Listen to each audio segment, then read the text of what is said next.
What's going on, guys? Honda for Days here. Wanted to post a video working on my wife's 2015 Jeep Grand Cherokee WK2. That's what it's also called. I'm going to be painting the front emblem black. Bought the Plasti Dip from Walmart. You can find it pretty much everywhere. It's a pretty good product. I have used it on my Accord a lot. Just ended up repainting it usually just for a more permanent look.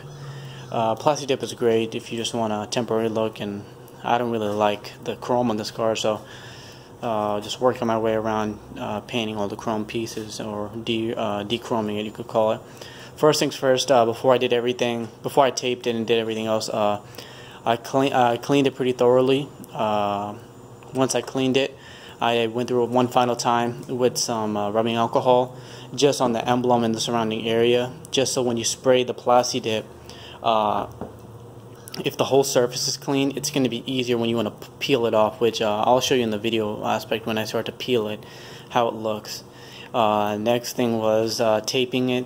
So I just bought some painter's tape, basic painter's tape. You can use blue tape, or this, for some reason this color tape is cheaper. Just put it around it. You want to make a square depending on the type of thing you're spraying on. In this case, just make a square box, and then I put a trash bag on the grill just to cover the radiator, and didn't want to get any overspray anywhere else. And then just use some random sheets of paper just in the surrounding area, just so as you can see, this is a total area that I covered. That's the whole car itself, but I didn't want to go, cover the whole hood. And I mean, you can do that if you want, but I'm indoors. Wind is not a factor. The temperature is also right. That's one thing I also want to point out, that it's not too humid and it's not too windy. So just make sure you're in an indoor garage. I know most people don't have that luxury, but if you do have to paint outdoors, just make sure it's not too windy, just so you don't have to deal with the overspray. And sometimes I've seen when you're spraying, it can actually mess up when it comes time to peel. The paint doesn't sit well if it's too windy. So just make sure it's not too humid. Temperature should be around 65 to 75 degrees is the optimal, but I believe you can go up to about like 90. At that point the humidity kicks in depending on where you're at, but this is a good temperature to start at. So I'm going to do about 3 to 4 coats. I'm just going to see how it sits. On the bottle it says do 3 to 4 coats. The more coats you apply, the better, but you don't want it to be too much paint where when you come time to peel, it peels the whole thing off. So another thing that I would recommend when plasti dipping or spray painting anything, if it's cold outside, or it's you feel like the can is cold and you hear the balls not shaking at all, that means the can is too cold, and when you spray, it won't spray evenly. So what I recommend, and I tell everyone that whoever spray paints anything, just get a heat gun. This is a pretty cheap heat gun from Amazon, but any heat gun or blow dryer will work. Just spray the can evenly all the way around. I just sprayed it just to show you guys, but I'll post it off camera more evenly. You want the can to be not piping hot, but just warm, and then just give it a good shake for about a solid minute, and that will help the paint apply more evenly, and it won't be thick or chunky when you spray it. Alright, so here's my first spray. I like to just spray one time before on the bottom, just to see how the spray angle is and making sure it's not clogged at all. So just start on one side and work your way around. So just go. And that's all I'm going to do for now. Don't worry if it's a light coat. The first coat is always light, and you don't want to go too heavy on the first time. So I'll wait about 10 to 15 minutes before I apply the second coat. Alright, so here's the second coat.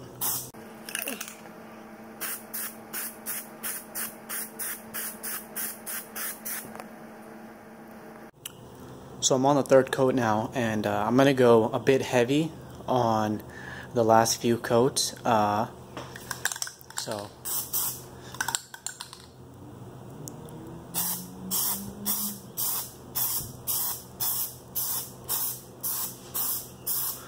And one thing I want to point out is make sure your spray angle is not the same every time. You want to make sure you get all the crevices, like up here, and because when you come time to peel, if there's not enough paint over there, it's gonna end up peeling the whole thing off. So just another thing to keep in mind. So if you see me going like up and down like this, that just means I'm trying to get it all evenly. So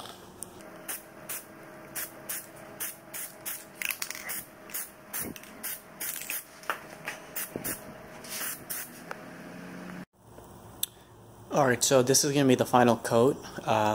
This time I'm really going to focus on the edges because I gave it a closer look and I noticed that there is still a little bit of chrome showing.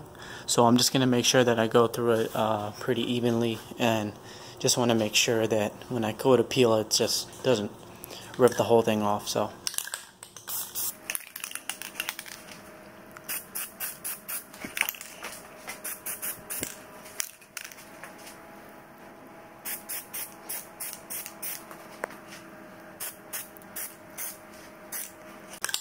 alright, and then I'll just spray it one more time just over the top.